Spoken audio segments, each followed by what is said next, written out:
might need a hockey rink to cool off here today. Get ready for those hot temperatures. A heat advisory taking effect here this morning. Thanks for being here. I'm Eric Connors. And I'm Netta Irampour. Yeah, can we just slide on the ice? That might feel good.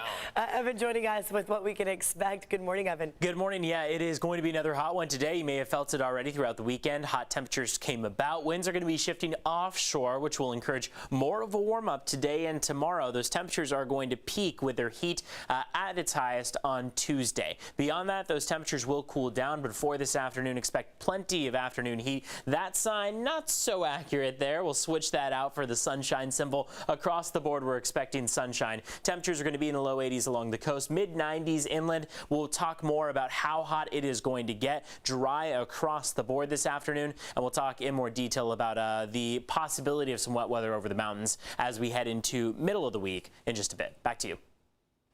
Evan, thank you so much. And a heads up here, there are several cool zones around the county with free air conditioning. So if you don't have AC, there are places you can go. There's a list of locations, the times they'll be open at our website, CBS8.com. Just click on the help button and you can get weather alerts, the forecast, weather related stories all sent directly to your phone. All you have to do is text the word heat to the number on your screen, 858-571-8888, and you'll get links to the latest information. This morning, now 13 people are dead after a school shooting in Russia. That includes 7 children. 23 others are hurt. This shooting happened this morning in the city east of Moscow. The gunman is dead, and officials say he was a graduate of that school and was a patient at a psychiatric facility. Today, the husband of Maya Meliete is expected in court, accused in the murder of the Chula Vista mother, who is still missing. And it comes just weeks after a court appearance that lasted just minutes.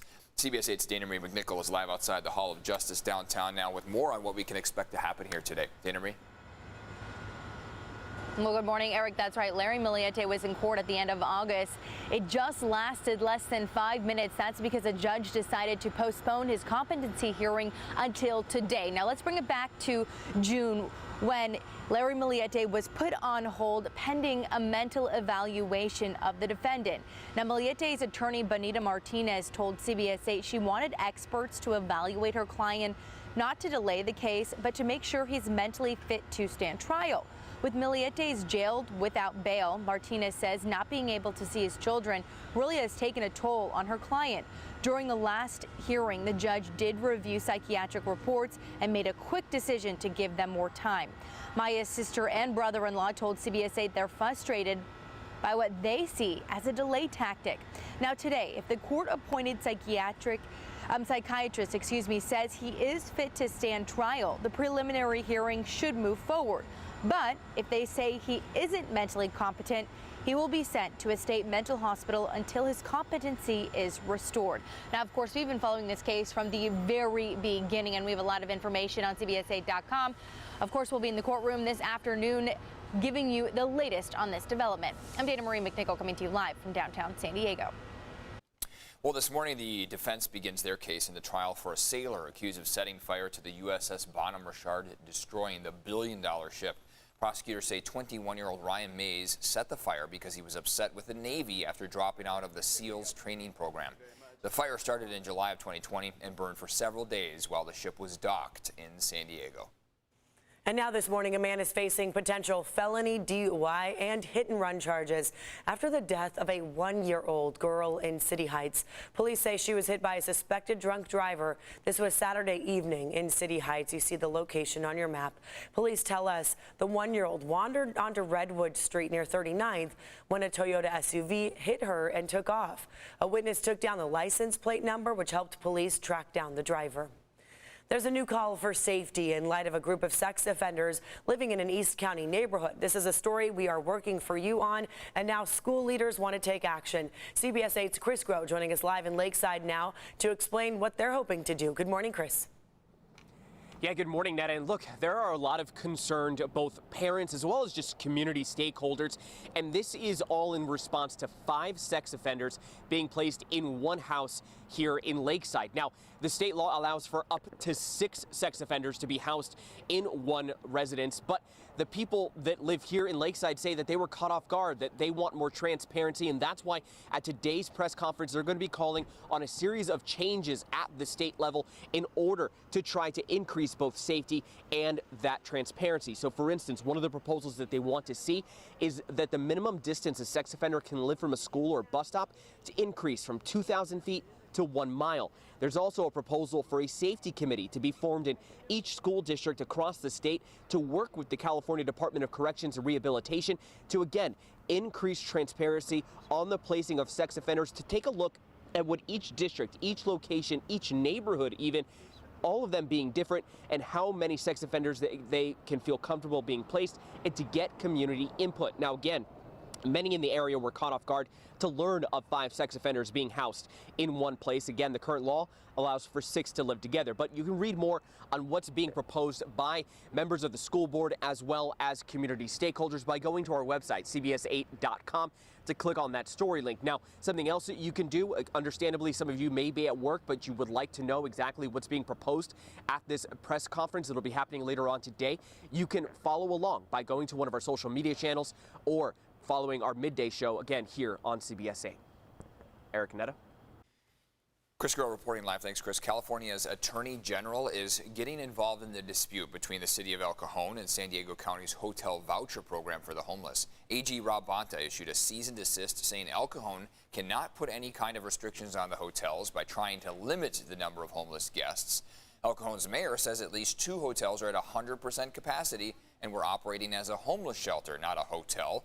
He says he is willing to go to court over this. The state of California and Attorney or Nathan Fletcher, I think, are both acting like thugs in this. And, you know, we're going to really protect our sovereignty. We think we have a right to protect our city and protect the citizens of El Cajon. And we still believe that it's unfair to ask El Cajon to take the preponderance of the amount of homeless people that are on this voucher program. Mayor Wells says he wants the county to do more vetting and to provide more reasonable limits. And now this morning, Tropical Storm Ian has strengthened into a hurricane. This massive storm, it's moving fast. In fact, it's headed towards Cuba and Florida. All 67 counties in Florida are under a state of emergency, and many people spent this weekend filling up sandbags, stocking up on emergency supplies, trying to get in line to get gas too, ahead of what could be the first major storm to hit Florida this year. Meantime, Canada is now recovering this morning after Fiona ripped through the eastern seaboard at hurricane strength. Officials say Fiona was the lowest pressured landfalling storm on record in Canada. It went all the way up north. There were no major injuries or deaths. Now in Puerto Rico, more than half of the island still without power after Fiona tore through there. So we're talking about a pretty active season, and of course Ian on the top of a lot of people's minds, Evan. Yeah, absolutely, especially over the next 48 hours where that rapid intensification is expected to be taking place. That's where over these very warm waters between where it is now just south of Cuba and headed north toward western Florida, that's when it is going to gain some strength. The hope was that this storm would pass directly over the very high terrain of Cuba. Instead, it is expected to just kind of sideswipe that western tip of Cuba and instead continue on, gain that strength as a Category 4 storm, and then make landfall from there.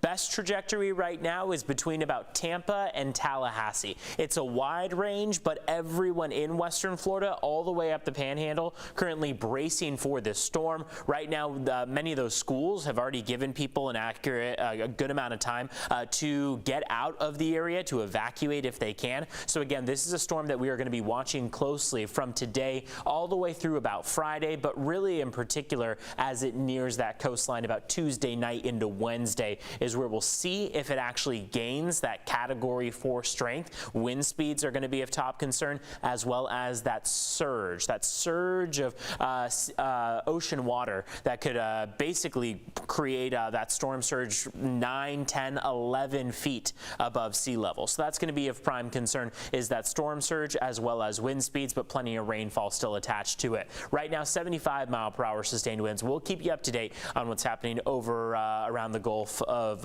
Mexico. But for us here locally, we are continuing to monitor very hot weather. Quite the opposite in terms of an any wet weather. We have not seen much wet weather over the weekend. On Sunday, we picked up on a few light showers over the mountaintops primarily, but now moving through the next several days, we're going to be seeing the stretch of offshore winds encourage the warm-up process. Plenty of sunshine across the board there, and heat advisory in effect for the coastline as well as your inland valleys. This is going to remain all the way through 8 p.m. on your Wednesday. Excessive heat warning is going to be in effect until 11 p.m. on Tuesday. Wider picture shows that this is an issue affecting Southern California as a whole, all the way up through about the Santa Barbara area. But today, tomorrow, Wednesday, that's where those temperatures are going to be very hot, and then cooling down from there really Thursday and Friday. Let's take a look at traffic this morning. So far, we're tracking just a couple of crashes that are causing some delays on the roads. First one is going to be on the 15. This is the 15 from the 94 westbound. So you see how those westbound lanes from the 94 freeway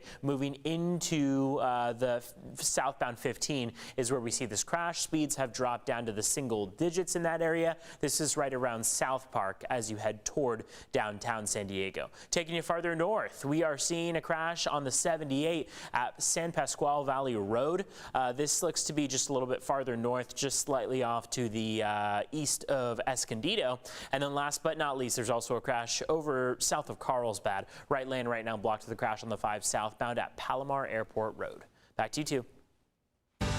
All right, thanks for that, Evan. The Jewish high holy days are now underway with Rosh Hashanah, the Jewish New Year. It officially kicked off at sundown yesterday and runs through Tuesday. The holiday is both a celebration and a chance to reflect on the previous year and the changes people want to make in the year ahead. Often celebrated with apples and honey to symbolize the hope for a sweet New Year.